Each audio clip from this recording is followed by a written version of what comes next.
Good morning, good afternoon, good evening. You're listening to the Thai Expat Daily Show. I'm your host Kieran Mack and thanks for tuning in. Don't forget to like this video if you're watching us on YouTube and please do subscribe. We're also available on Apple Podcasts, Spotify, Amazon Music and a host of other podcast players. Now that that's all done, let's jump into today's show.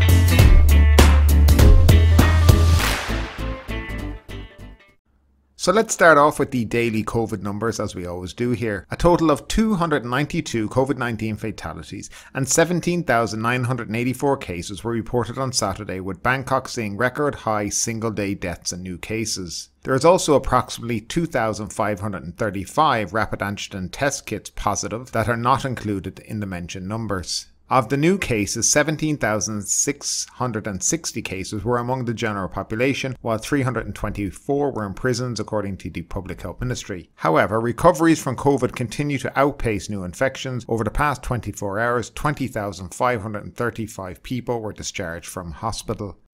Now, our first story of the day, court approves the further detention of Jo Ferrari. The Nakhon Sawan court on Friday approved the further detention of the former police station chief accused of torturing a drug suspect to death in case that has shocked the country. The court agreed to the request made by the police from the Muang district station Nakhon Sawan to keep former police colonel Titasan Uttanapan in custody for 12 more days on grounds that investigators still have about 10 witnesses to question. A suspect can be detained for up to 12 days or 84 days before an indictment must be handed down. Because of the high-profile nature of the case, the National Police Chief Suat Jansosuk has ordered the Central Crime Suppression Division from Bangkok to take over the investigation from local police. Police told the court that Jo Ferrari needed to be held as he could possibly face multiple charges including torture and murder. The former chief of Muang district, known as Jo Ferrari, for his collection of expensive sports cars, has denied wrongdoing. Another detention request was approved for the chief suspect's right-hand man, Toranin Maswana, who turned himself in to police in Phetchaburi on Thursday and was sent back to Nakhon Sawan on the same day. The two were sent to the provincial prison for further interrogation until September 7th. Jo Ferrari, 39, and 6 other officers, including Taranin, were arrested in connection to the torture of drug suspect Jurapong Tanapat, 24. He died after his head was covered with 6 bags during questioning at the police station on August 5th. A shocked junior officer recorded the incident on his phone and the video went viral after it surfaced earlier this week. All of the suspects have now surrendered to authorities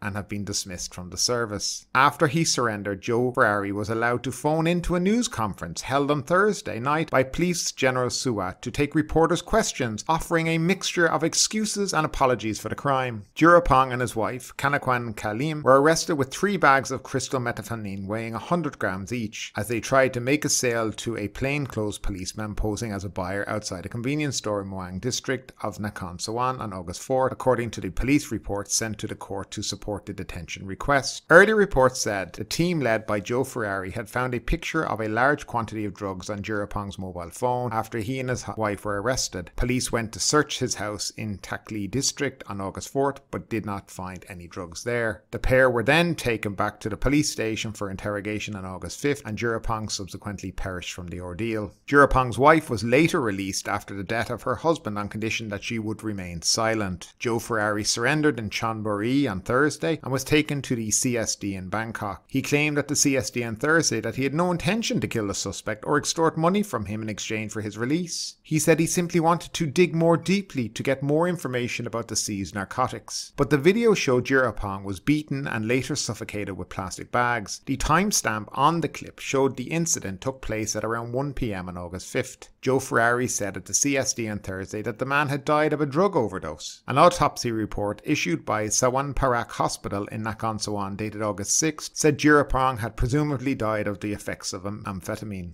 The hospital on Wednesday defended the report, saying it was issued only for Jurapong's family so they could apply for his death certificate. The complete autopsy report due next week would state a precise conclusion about the cause of death, it added. Jo Ferrari was grilled until late Thursday night at the CSD before being transferred to Nakhon Sawan, where he pointed out that the location where he and his team had allegedly committed the crime. "I forgive that person," Jo Ferrari said on Thursday after arriving in Nakhon Sawan, when asked about the video that legal experts say would be a key piece of evidence against him.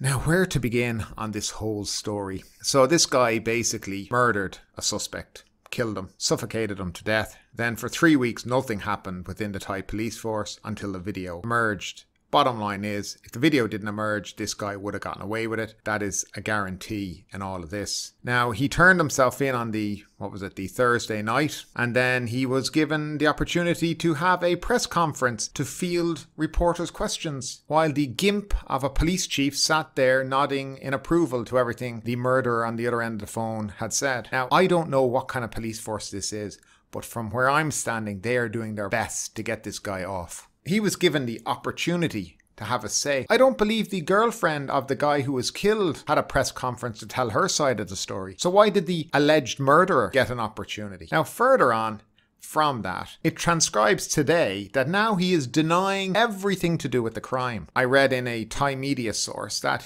during interrogation, he's denied everything. The murder, the bags, everything, even though there's a video showing him doing it. I mean, the excuses given by him at one point where he said that they put the bags over his head so he couldn't see them. Did you need 7 bags or 6 bags over his head so he couldn't see you? And they needed to put the handcuffs on because he was resisting. Yes, he was resisting because he was choking to death and dying. Now, I don't know what's going on here. Now, what I do know and what I can say from listening to this whole story is it looks like this is not the first time this guy has ever done this. It's the ease at which they had it done. They had a method for extorting or getting this information out of people. The plastic bags were no coincidence they turned up. The only thing that went wrong was there was a junior police officer there who thought what was happening was absolutely horrendous. Now, a bit about this police officer guy. During the story, I refuse to call him police colonel anymore, unlike a lot of these media outlets. He's not a police colonel anymore. He's been fired and he's just an ordinary bloke, that's it, who's now up for murder of a fellow citizen, and that's it. I mean, actually, he was going on about, he was swearing over amulets that he didn't do it on purpose. And that he only did all this for the people of Nakhon Sawan to keep them safe. Have you ever heard so much shite in all your life? I don't know where all this leads to. Now, what I do know about asking about this guy, because a lot of people have been asking, well, is he from like a high society, high-so family? He's not. He's an ordinary Thai. He made his name and his money doing drug busts and seizing these supercars. And in Thailand, the police get, I think, between 25 and 30% of the value of it into their bank accounts. I mean, it's just conflict of interest written all over. And he is very, very well connected with politicians and higher ups in the police force. Now, I wonder, he's getting all this, seems to be getting this very special treatment. A lot of people are very worried that the Thai police are trying to sweep this under the carpet. My opinion is he'll never do his time. I have a feeling that he somehow will manage to get away with it, or we'll never hear about this story again. As what happens with many stories in this country, that you hear there's a big ordeal and then suddenly it just disappears and that's the end of it. Probably find out this guy is driving his Ferrari around the place in a couple of months' time. That's really how it works here, and it's wrong. Now they're talking about police reform, which has been taking place for 7 years. But again, the police are the one charged with police reform. That's like giving the keys of the jail to the prisoners. It's all nonsense. And things need to change in relation to this. I doubt they will, but we can keep our fingers crossed. What do you think of all this out there, guys? Do you think this guy's going to get away with it? Do you actually think he'll actually do any prison time? Will he even get to court? And will he actually ever be sentenced? What do you think? I'd love to know your opinion down below in the comments section. Now our next story, government lifts some controls. The government has eased COVID-19 restrictions on certain businesses and activities, including restaurants, shopping malls, beauty salons, massage shops and parks starting on Wednesday. However, the government will adopt a COVID-free setting approach to ensure safety during the process. Under this approach, businesses will be required to ensure strict social distancing, proper air ventilation, good hygiene, weekly COVID-19 screening for staff members, and full vaccination for employees as soon as possible. According to the CCSA, customers who have been fully vaccinated are classified as green cards, referring to people who are allowed to receive services. Indoor air-conditioned restaurants will be allowed to resume dine-in services at 50% capacity, while those without air condition can resume dine-in services at 75% capacity, according to Apisama Sirasong, assistant spokeswoman for the CCSA on Friday. She was speaking after a CCSA meeting chaired by the Prime Minister Prayut Chan-o-cha, the director of the CCSA. Eateries ready to resume dine-in services will still be required to close at 8 p.m. every day and prohibit the serving and selling of alcohol beverages, similarly to shopping malls and convenience stores, which also have to close at 8 p.m, she said. As for customers, they will be checked to see if they have been fully vaccinated or tested for COVID-19 with a rapid antigen test kit before receiving those services, she said. Dr. Kittipum, Permanent Secretary of the Public Health Ministry, earlier said customers who will sit in restaurants must be free from COVID-19. They have to show vaccination certificate, while those who have been infected must have tested negative for at least 1 month and not more than 3, or else they would need to undergo an antigen rapid test before being eligible to be served. As for beauty salons and barbers, Dr. Apasamy said operators will only be allowed to offer haircuts and spend no more than 1 hour on each customer. Travelling from one province to another is still not recommended unless necessary, while public transport vehicles such as buses and vans will be required to cap the number of passengers at no more than 75% of all seats. She said since the outbreak situation has yet to improve significantly, work from home measures and the 9 p.m. to 4 a.m. curfew will remain in effect for at least 2 weeks. The easing of these COVID-19 restrictions on businesses in 29 dark red provinces will come as an effort to adjust COVID-19 measures to improve the balance between public health safety and economic rehabilitation, she said. The Public Health Ministry meanwhile expects the first batch of its 8.5 million COVID-19 antigen test kits, or ATKs, from China to arrive in the next 2 weeks. It is believed the mass ATK import will make them more affordable. So this is all what we were talking about in the last show. We now know it's going to be called a green pass. And then I think if you are not fully vaccinated, you have to have an antigen test, and that will be called a yellow pass, I think, something like that. So look guys, this is how it's going down now in all these dark red provinces, and I'm telling you it's going to be rolled out all throughout Thailand. Vaccinated and fully vaccinated, not just 1 jab, 2 jabs, to get in and dine inside a restaurant. That's what life is turning into in Thailand. It'll be the same for entering a shopping mall soon. It'll be the same for going to your barber. It'll be the same for lots of different services. That's just the way they're planning on doing it here. I know it's similar in other parts of the world. As a person who is vaccinated, I do still see some problems with this. I see issues for people who may have cancer or sicknesses that cannot get vaccines. I have an issue with it in terms of the line we may be crossing in relation to how we treat people and how we discriminate between people. We're going to have a world where there'll be the vaccinated and the unvaccinated. And also there's an issue in Thailand with bringing this in, especially in Bangkok and these other provinces. There's only about 30% of people that are fully vaccinated in Bangkok at the moment. So there's a good 70% that won't be able to use these services unless they go and get a rapid antigen test. Now it says nothing about the kit at home. I would presume to get into the restaurant you have to show a certificate from a laboratory that's done the ATK test. Now I recently did a test. It cost me 500 baht and I got my certificate with that. But that was so I could travel. But for people who want to go and have a bite to eat, in Bangkok an ATK costs you about 1,000 baht. So if you want to go out for dinner, dine in a restaurant, 2 people, that's 2,000 baht before you've gone anywhere. And your time spent, go and get the test, get the certificate, go to the restaurant. I mean, it's so much nonsense. I've read now that a lot of restaurants, a lot of big chains are completely against all this. As you see, they want all the staff to be tested weekly. Who's going to pay for all these tests? Now they say they're importing 8.5 million COVID tests.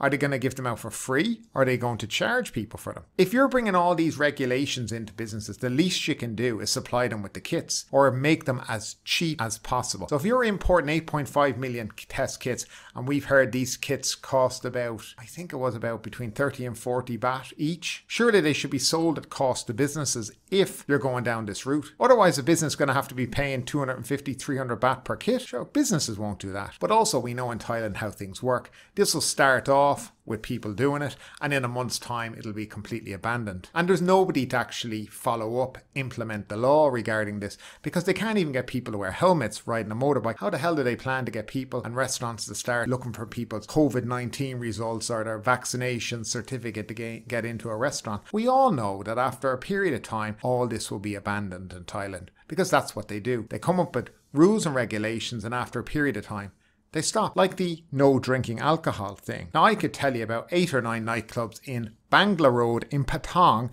that are open every single night. Pumping music, alcohol freely available. The police walking by. Nobody implements the law. Of course, the reason they won't close them down is because if they happen to go in and arrest them, there are probably a load of sandboxers in there, and that wouldn't do much good for the Sandbox image. But getting back to the Green Pass, I think it's going to be the way of the future for a while. They do have to make exceptions for certain types of people, and that needs to be laid out. Just not a blanket, oh well, if you're not vaccinated you can't go in. There are certain people who cannot get vaccines, and that needs to be addressed. Now, there's a lot of negativity in relation to traditional social media. People are not happy about it, especially people living in Bangkok who are even fully vaxxed. And then what about tourists who come to Thailand? You know, people from America who only have that little CDC card. Are they accepted to go into these restaurants? Or are you going to be told, no, you have to have the Green Pass, or you have to have a Thai COVID vaccination certificate? But my fear for all of this, though, is with the resumption of businesses, when nothing actually has improved in the country in relation to COVID, is we're going to see a spike again. There's a lot of people who are, well, we need to live with COVID. There's a lot of people say that's absolute nonsense. You know, you can't live with a virus like this. We have to squash it and get rid of it and have a COVID-free society. I don't know. Where do you stand in all of this right now? Do you think the Green Pass is a good idea?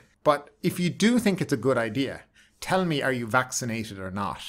Because I think that makes a big difference in how you think. If you're one of the people in Thailand who's yet to be able to get an appointment for a vaccine, then you're going to be fairly pissed when you can't go and have a bite to eat, go to the barbers, go to shopping mall, use a service. It'll be no vaccination, no service coming very, very soon. But do tell me what you think. But when you do tell me whether you're vaccinated or not. So then we can judge whether or not it's kind of biased depending on whether you've been vaccinated or not. Love to see your comments down below in the comments section as always.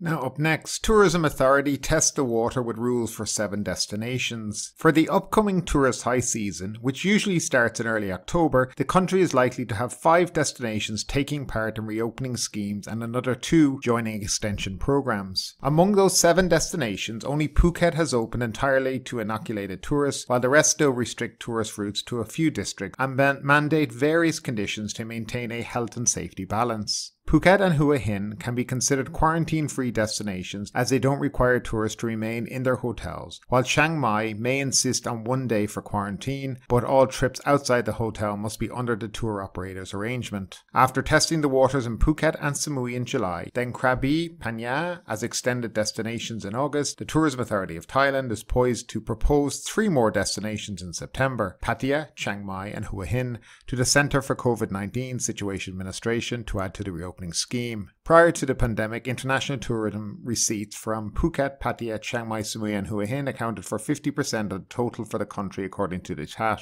In the timeline previously proposed to the CCSA, Chiang Mai and Pattaya planned to cut the ribbon in September, but a shortage of vaccines nationwide meant they had to wait at least 1 more month. Even if new areas can be added in time for the high season, this scenario still falls short of the grandiose goal announced by Prime Minister Prayut Chan-o-cha in June to reopen the country by mid-October, embedded with a condition that no quarantine would be required for fully vaccinated tourists in reopened areas. Krod Ranjan Steen, president of the Thai Spa Association and chief responsible for planning of Hua Hin's reopening, said it will be difficult to lure international tourists as long as there are still mandatory quarantines or compulsory tour programs. As a result, Hua Hin opted for a similar scheme to Phuket. Instead of keeping tourists in quarantine, it plans to draw the zone within 86 kilometers of Hua Hin to let them travel freely, using surveillance technology for health and safety checks and creating attractive optional packages to provide recreational choices during their stay. After relying on the Phuket Sandbox as the sole quarantine-free port of entry, the province itself and other extended areas started to feel the pinch this month as a decline in guests became obvious the past few days. On July 26, there were 156 incoming visitors,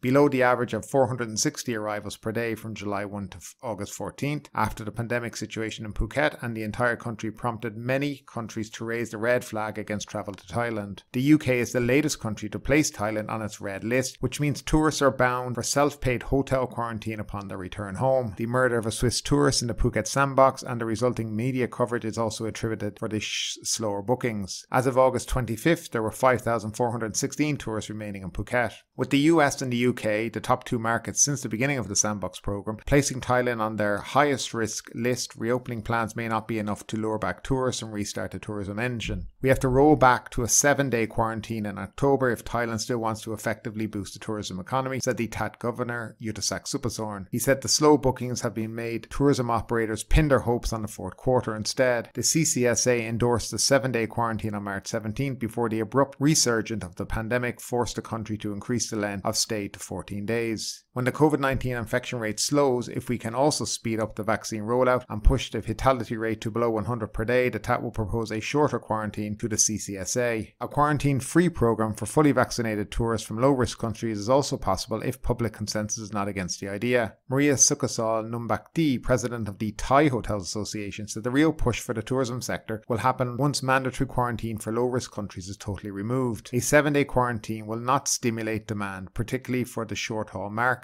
What we need is risk management using a screening process instead of keeping all of them in isolation. She said this selective method is feasible if the country can administer vaccines to more people by the end of this year. We see more promising signs if additional vaccines are delivered from next month. When the local economy secures strong protection, further relaxation of restrictions on travel should be put in place to help hotel businesses survive the year-long crisis. The last day I said in my video that Thailand will not reopen fully in 2021. I had a number of commenters said I was talking rubbish. How can I make such a prediction?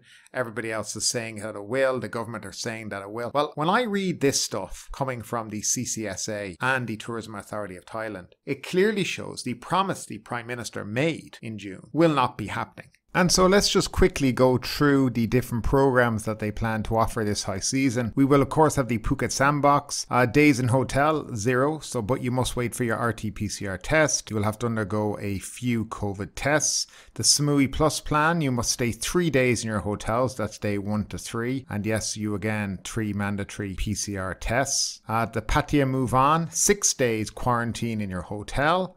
And again, 3 PCR tests, arrival date and day 6 and day 13. The Charming Chiang Mai, 1 day quarantine, but I think that would probably have to be combined with somewhere else by the sound of it. And you would have to do pre-booked tours. And then we'll have the Hua Hin recharge. So that'll be the same as Phuket with 0 quarantine, but you must wait in your room for an RT-PCR test result. And you will have to do 3 COVID tests, the same as the Phuket Sandbox. So with what I've just read out there, tell me which one appeals to you for this coming high season. Which one will you be taking up to come visit the Land of Smiles? I'd love to know your comments down below in the comments section. And finally, the Phuket News Roundup. Phuket reported 378 new COVID infections in the past 48 hours. In the last 7 days, Phuket has reported a total of 1,046 confirmed COVID-19 infections. We had 391 international arrivals through the Sandbox scheme, all tested negative for COVID on arrival. They arrived on 5 flights, 1 Etihad, 1 Qatar, 1 Emirates and 2 Singapore Airlines. 300 travellers tested negative for COVID during their 2nd and 3rd test as well, with just 1 testing positive. Since the 1st of July, 24,960 travellers have availed of the Sandbox programme. To date, we have had 440,193 room nights booked. And in other news, registration opens for expats in Phuket to receive Pfizer. Expats in Phuket who have not yet received a COVID-19 vaccination have been invited to register to be vaccinated by either AstraZeneca, Sinovac or Pfizer. I will leave the link down below in the description for where you can sign up. Big Joke checks safety ahead of expected influx of Russian tourists. Police General Surachat Big Joke Hakparan, currently serving as a Level 9 advisor to the Royal Thai Police attached to the Prime Minister's office, arrived in Phuket yesterday to review tourist safety measures ahead of what expects to be an influx of Russian tourists in November. Phuket rallies to help Koh Lipe. A group of local companies are rallying together to help people in need on a popular island of Koh Lipe, which has become yet another recent victim of COVID-19 restrictions.